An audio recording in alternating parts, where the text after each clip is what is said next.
श्री शिवाय नमस्तभ्यम। हम सबको पता है कि नवरात्रि का बहुत ही प्यारा सा महीना चल रहा है और अगर आप परेशान हो अपनी किसी भी इच्छा को लेके तो बस आपको 2 लौंग का जोड़ा लेना है। छोटा सा उपाय करिएगा। आपको इस नवरात्रि में इस उपाय को अगर कर लिया तो आप जो कुछ भी मांग लोगे देवी माँ से वो आपकी इच्छा पूरी ज़रूर होगी। बहुत स्पेशल, बहुत ही छोटा सा उपाय है, तो आप सभी लोगों को ज़रूर से ज़रूर करना, ठीक है। बहुत ही ध्यान से सुनने की कोशिश करेंगे क्योंकि हमें कुछ चीज़ें ज़्यादा चाहिए जिससे आप आसानी से अपनी मनोकामना पूरी कर पाओ। स्क्रीन पे मैंने लिखा था 2 लौंग का जोड़ा। एक बात आपको समझा दूं, अगर मैं बोलूं एक जोड़ा तो एक जोड़े में हमेशा 2 लौंग होता है, लेकिन अगर बोला जाता है 2 लौंग का जोड़ा तो कितने लौंग हो गए? 4 लौंग। इसका मतलब आपको कितने लौंग लेने हैं? 4 लौंग लेने हैं और उन 4 के चारों लौंग में जो फूल हो वो लगा हुआ होना चाहिए, ठीक है ना। यानी कि 4 लौंग लेना। 4 लौंग को लेने के बाद में आपको लेना होगा एक लाल फूल। अब वो लाल फूल आप चाहे कोई भी ले सकते हैं, चाहे तो गुलाब का ले लो या फिर गुड़हल का ले सकते हो, कोई सा भी लाल फूल लेंगे। लाल फूल को लेने के बाद में एक पान का पत्ता भी लेंगे। पान के पत्ते का उपाय देवी माता के नवरात्रि तिथि पे जरूर करना चाहिए। आपको क्या करना है, जो सबसे पहला काम करेंगे, जो 2 लौंग है ना, उस 2 लौंग को इस पान के पत्ते के ऊपर पहले, अरे सॉरी 4 लौंग है ना, 4 लौंग को पहले तो पान के पत्ते के ऊपर रख देना और उसके बाद में अभी लाल फूल का इस्तेमाल नहीं करेंगे, उसको अलग से रखेंगे।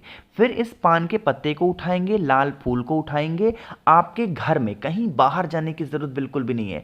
आपके घर में जहां पे भी देवी माता की कोई भी फोटो, मूर्ति, प्रतिमा हो, जहां पे आपने कलश स्थापना कर रखी है या फिर वहां पे देवी माता की फोटो है, उनके सामने ले जा करके सबसे पहले उस पान के पत्ते के ऊपर जो 4 लौंग है उसका भोग लगाना, ठीक है। भोग लगा दिया। भोग लगाने के बाद में दूसरा काम करोगे, एक घी का दिया, लंबी बत्ती का, गोल बत्ती का दिया कभी भी देवी माता के सामने नहीं लगाया जाता, लंबी बत्ती का दिया लगाएंगे। लास्ट में जो आपके पास में एक लाल पुष्प है, जो आपके विशेष हैं, जो आपकी कामना है, बहुत दिनों से अधूरी है, परेशान हो गए हो अपनी उस कामना को लेकर के, उस लाल फूल को माता के चरणों में आपको समर्पित कर देना, ठीक है। समर्पित कर दिया। समर्पित करने के बाद ऐसे का ऐसा ही पड़ा रहने दें कि जिस भी दिन कर रहे हो उस दिन पूरा दिन पड़ा रहने दो। अगले दिन जब आप सुबह सो करके उठो तो आपको उस एक लाल फूल को उठाना है, पान के पत्ते के ऊपर जो 4 लौंग रखे हैं पान के पत्ते के साथ उठाना है और उसको लेके चले जाएंगे नीम पेड़ के नीचे और वहीं के पूरा का पूरा सामान वहीं नीम पेड़ के नीचे ले जा करके रख देना। यकीन मानिए इस नवरात्रि में कभी भी आपको एक दिन भी टाइम मिलता है तो ये 4 लौंग का और पान के पत्ते का उपाय अगर आपने कर लिया ना, तो जिस कष्ट की कामना कर रहे हो वो कष्ट आपकी खत्म होगी। जो इच्छा आपकी है ना बहुत दिनों से अधूरी है, वो विशेष, वो इच्छाएं आपकी पूरी जरूर हो जाएंगी, ठीक है। करिएगा सभी लोग जरूर। तो यहां पे हम लोगों ने पहले उपाय की तो बात कर ली है, आगे बढ़ते हैं अब इस वीडियो के हम लोग अपने दूसरे उपाय की तरफ। और ये जो दूसरा उपाय है वो आपको करना होगा सिंदूर के साथ। बहुत ही छोटा सा आसान सा उपाय है और इसके फायदे भी बड़े अच्छे हैं, ठीक है। क्या फायदे होंगे?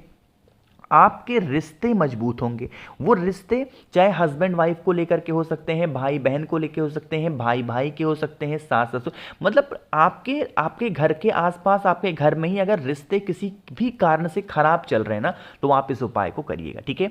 उसके लिए आपको सिंदूर लेना होगा और उस सिंदूर को छोटी सी कटोरी लेंगे, उसमें डाल करके बहुत ही गाढ़ा सा पेस्ट बनाना, ठीक है ना। बना दिया। बनाने के बाद में आपको फिर से लेना है एक पान का पत्ता। क्या लोगे? पान का पत्ता लेंगे।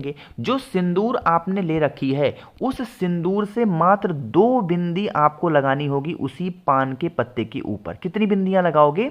सिर्फ और सिर्फ 2 आपको बिंदी लगानी है पान के पत्ते के ऊपर।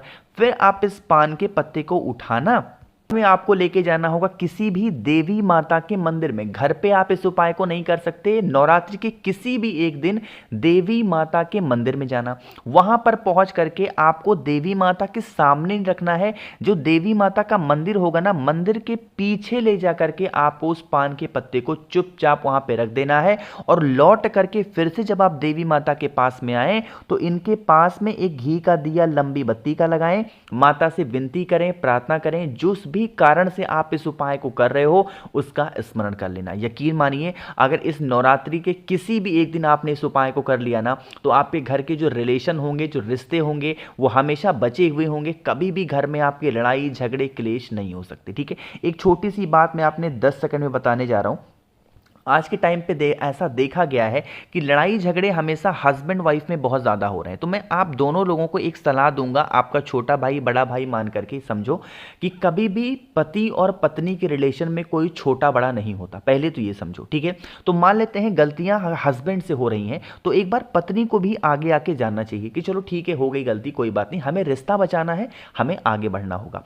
सेम काम अगर मान लेते हैं पत्नी से गलती हो जाती है, वो सॉरी नहीं बोलती है या फिर वो अपनी गलती नहीं मानती है, तो पति को आगे आना चाहिए, चलो भाई ठीक है, कोई बात नहीं, नहीं बोल रही है तो हमें आगे आना होगा और रिश्तों को बचा के रखना है। रिश्तों को बचाना है तो आपको झुकना पड़ेगा, और नहीं झुकोगे तो रिश्ते टूट जाएंगे, फिर भगवान भी आपका साथ नहीं देंगे। इस चीज़ का ध्यान रखना, ठीक है। तो रिश्तों को बचा के चलो, सब कुछ अच्छा होगा, ठीक है।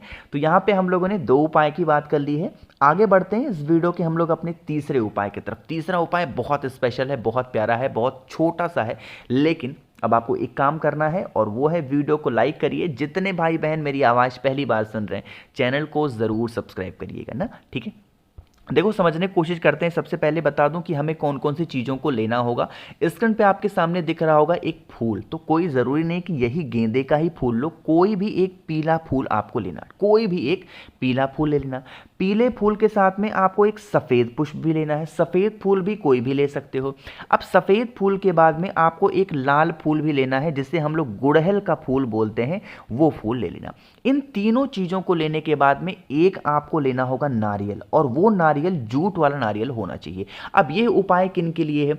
मान लेते हैं आपके घर का कोई ऐसा इंसान है जो बहुत दिनों से बीमार पड़ा है, उसकी बीमारी ठीक नहीं हो पा रही है, आप बहुत ज़्यादा दवा करा चुके, सारे पैसे आपके मेडिसिन में दवा में जा रहे हैं, तो अब आप इस उपाय को करिएगा, ठीक। इन 4 सामान को ले लिया।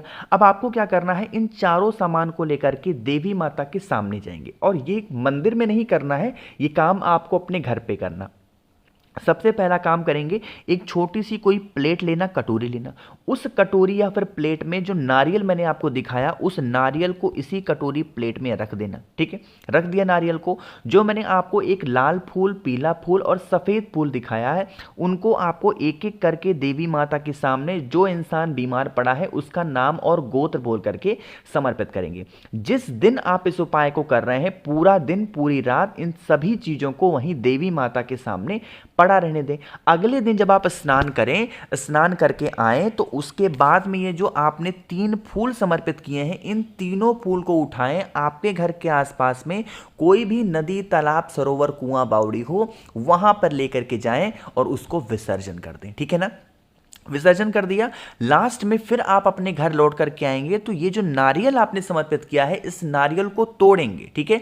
तोड़ने के बाद में आपके इसके अंदर का जो पानी निकलेगा, जो इंसान बीमार पड़ा है उसको पानी को पिला देंगे, और इसके अंदर का जो नारियल होगा प्रसाद के तौर पे पूरा परिवार खा लेना। बीमारी कभी आपके घर में प्रवेश नहीं करेगी, और अगर प्रवेश कर चुकी है, किसी भी कारणवश कोई भी अगर प्रॉब्लम चल रही है, तो वो सारी की सारी समस्याएं आपके घर से हमेशा के लिए दूर होंगी, ठीक है। करिएगा जरूर सभी लोग इस उपाय को, जिससे आपका पूरा घर स्वस्थ रहे और सभी लोग निरोगी रहें, ठीक है ना। तो यहाँ पे 3 उपाय की हमने बात कर ली है। एक बहुत ही छोटे से और बहुत ही आसान से उपाय की बात करने जा रहे हैं, जो कि इस वीडियो का आखिरी उपाय है, ठीक है ना। चलो समझने की कोशिश करते हैं इस उपाय को। सबसे पहले मैं बता दूं, इस उपाय को आपको किसके लिए करना है। यह उपाय आपको अपनी परिवार में, अपनी फैमिली में खुशियों को लाने के लिए करना है। परिवार में कोई आपके प्रसन्न रहता ही नहीं है, सभी लोग उदास रहते हैं, तो आपको क्या करना है, नवरात्रि के किसी भी एक दिन एक पीला फूल लेना है, कोई भी एक पीला फूल जो आपके घर के आसपास में हो, वो लेंगे। पीला फूल लेने के बाद में आपको लेनी है हल्दी की 3 गांठ। क्या लोगे? हल्दी की 3 गांठ लेंगे। इन दोनों चीज़ों को लेंगे और आपके घर में जो भी देवी माता की मूर्ति, फोटो, प्रतिमा हो, उनके सामने सबसे पहले उन 3 गांठ को समर्पित करेंगे। और जो आपकी घर की कष्ट है, जिस भी वजह से परेशान हो, बहुत ज़्यादा परिवार आपका परेशान है, उस कष्ट का निवारण के लिए माता से विनती करते हुए, प्रार्थना करते हुए उस एक पीले फूल को माता के चरणों में समर्पित कर देना। समर्पित करने के बाद में फिर आप इन सभी चीज़ों को उठाएंगे, 3 हल्दी की गांठ को, एक पीले पुष्प को, आपके घर के आसपास में कोई भी नीम का पेड़ हो वहां पर लेकर के जाएंगे और नीम पेड़ के नीचे उन सभी चीज़ों को छोड़ करके चले जाएंगे। यकीन मानिए, नीम पेड़ के नीचे नवरात्रि में देवी माता का वास होता है, और जो भी व्यक्ति इस उपाय को पूरे नियम के साथ, विधि विधान के साथ कर लेता है, उनके घर के परिवार हमेशा खुश रहते हैं। ठीक है, करिएगा ज़रूर। कोशिश की मैंने आप सभी को अच्छा समझाने की। तो अगर आप लोग में से किसी को भी मुझसे फ़ोन पे बातें करनी है, मैसेज पे बातें करनी है, तो आप हमें इंस्टाग्राम या फेसबुक फॉलो कर सकते हैं। उसके लिए आपको सर्च करना होगा द नेचुरल प्लैनेट 108। वहाँ पे हम लोग बहुत सारी बातें करेंगे। बाकी जितने भी भाई बहन मेरी आवाज़ पहली बार सुन रहे हैं, अचानक से चैनल पे आ गए हैं, चैनल को सब्सक्राइब करिएगा, वीडियो को लाइक सभी को करना है। श्री शिवाय, नमस्तुभ्यम।